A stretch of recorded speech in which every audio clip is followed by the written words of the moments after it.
everyone. Thank you so much for joining me on another episode of Why I Love Flagler County, your local podcast spotlighting local businesses and local residents on what they like to do around Flagler County. So I'm super excited to have my guest Donna with us today. Donna, thank you so much for the time today. I really appreciate it. Well, you're welcome. Thanks for having me. Of course. Well, Donna and I met not too long ago now. It's only been a few days, but we met at the community food drive over at the Flagler Fairgrounds, hosted by the great Linda Deering, who's also been on the show.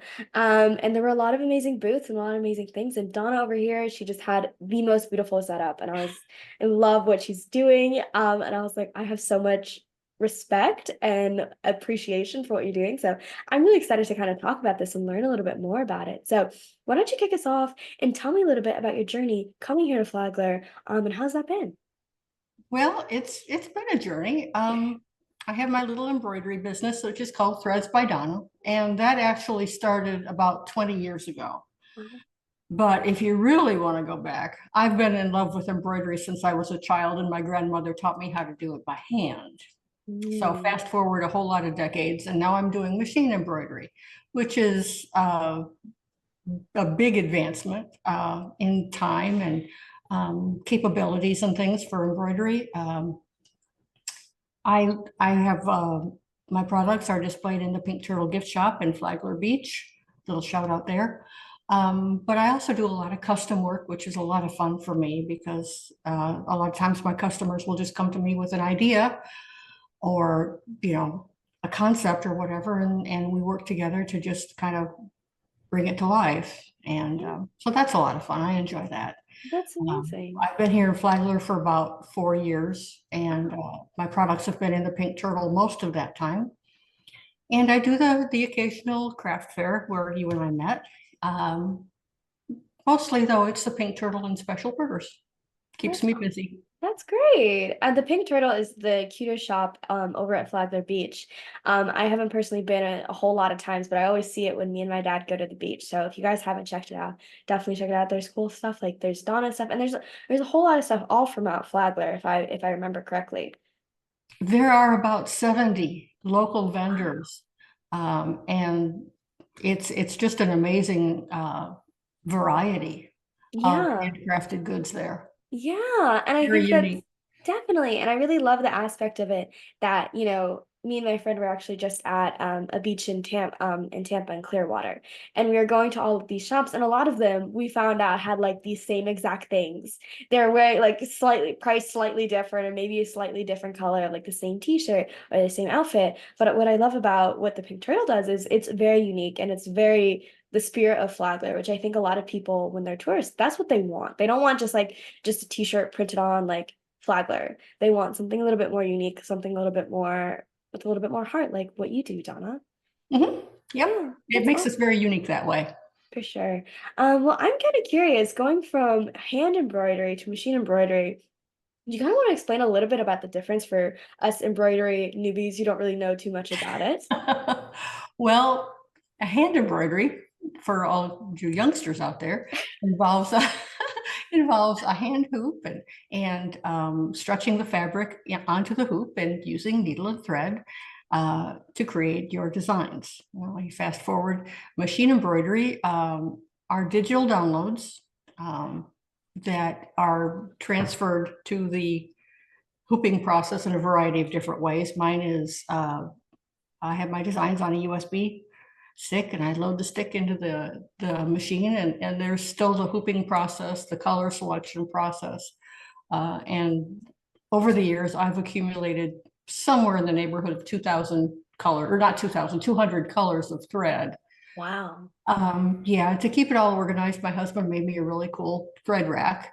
Nice. And the machines are a little expensive, but for what they do and the quality of the work that you get, if any who enjoy it, then it's Right. worth it.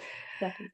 So there's a world of difference between hand embroidery and machine embroidery. The speed is the first thing, but Yeah, that's so cool. If you guys have never seen one of these machines, you guys are gonna have to like Google it because I think I had in my brain like what that kind of looks like, right? But a friend of mine who was on the podcast as well, Joshua with Cut Up and Sew, I went to his place and they have all of these machines, all types of ones. Because like Donna was saying that like they kind of range because there are like some, smaller ones to bigger ones to all these types. And I was like looking at these and I was just blown away. I'm like, this is insane in the best way possible. Like this is awesome.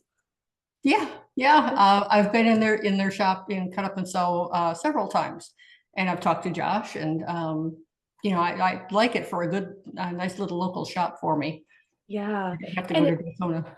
oh yeah, for sure. And you mentioned a little bit about the color stuff, the different color threads, which I thought was really fun because I have a friend, she's into crocheting, I think. Mhm. And she was telling me about like the different types of material she likes to use, and like she's like, I'm very particular about it. I have to order it from like this website. She's like, it's gonna take a month to get here, but I'm waiting for it. And I was like, okay, sounds Well, good.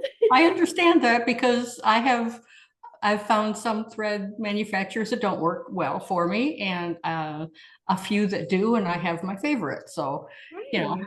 yeah, I completely understand that. That's awesome. Are there any designs that come to mind that you were really, really happy that you put together, really proud of, or anything that people Well, um might learn something a little bit about your some of your embroideries? the one thing is that there's all kinds of different machine embroidery products that can be Mm, made. Um, you saw my towels, my tea yes. towels. That's kind of my bread and butter product. I found a good quality towel and I've stuck with them for years now. Nice big, good quality towel that I embroider onto. But there are other things I do, and I don't know where I have to. I have a few things here next to me. Okay, I could show you. yeah, of This course. this first piece is the beginning of a project that I've started. Um, there. Oh, wow. It looks like a real monarch, It literally does. and it's all thread. Wow. This is called freestanding embroidery. Okay. In the embroidery process, the way it's digitized, made ready for the machine, um, the stitches around the outside are all locked so that it won't come unraveled. That's freestanding embroidery. Mm-hmm. Um, I also hand coil rope baskets Okay. and put embroidery in the bottom of the baskets. Oh my And gosh. then I do a trim edge here, finish off the rope with something. But this is rope that anybody can buy anywhere. Wow. Um, and then along the lines of the freestanding lace,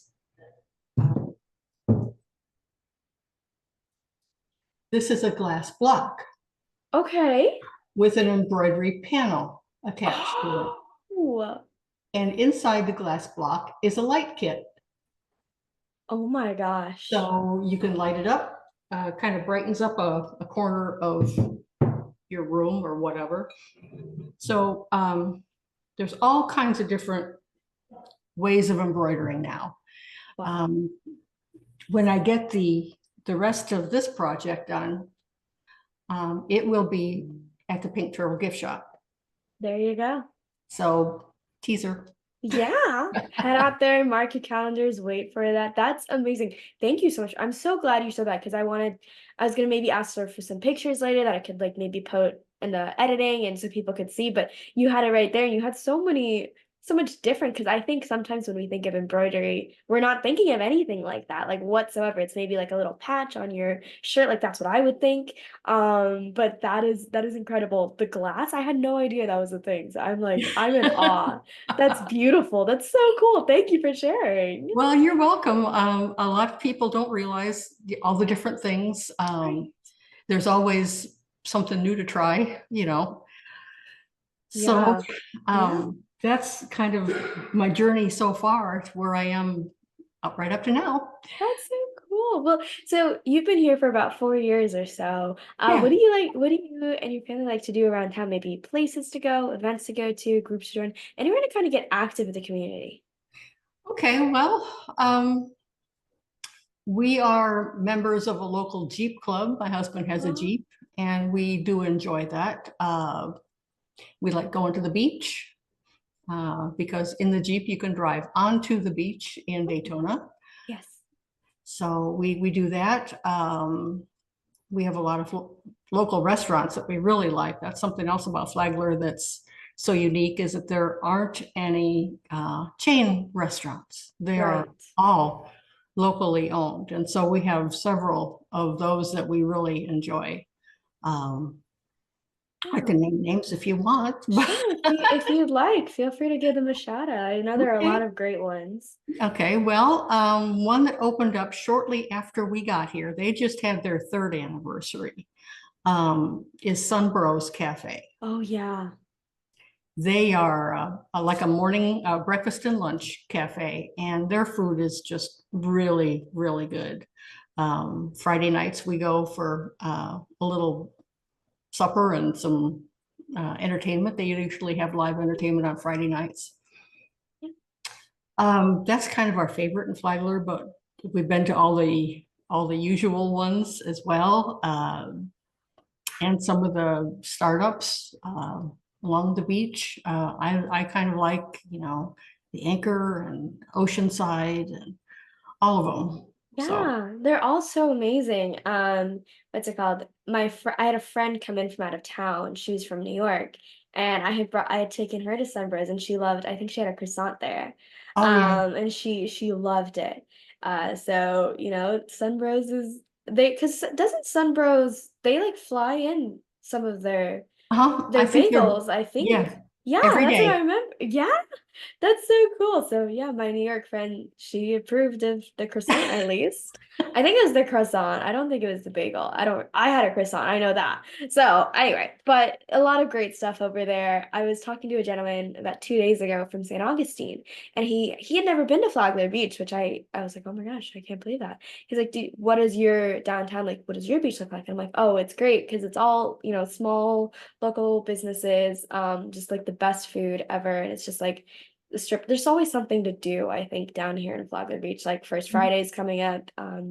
There's always something going on at the beach. So a lot of great stuff for people to do in Flagler. So Yeah, yeah, well, Donna, thank you so much for the time and showing me all of your amazing stuff. I loved it so much. I'll make sure I have all of Donna's information and then information about the pink turtle in the description so people can click on it, find it, save it to their calendar a little bit easier. Would definitely awesome. recommend because go check it out for yourself, see, and look around because there's some awesome stuff. So, Donna, thank you again for the time. I You're had a total welcome. blast. This was so much fun. Thank you. Thank you. And to everyone listening, I really appreciate you as well, and I will see you next time.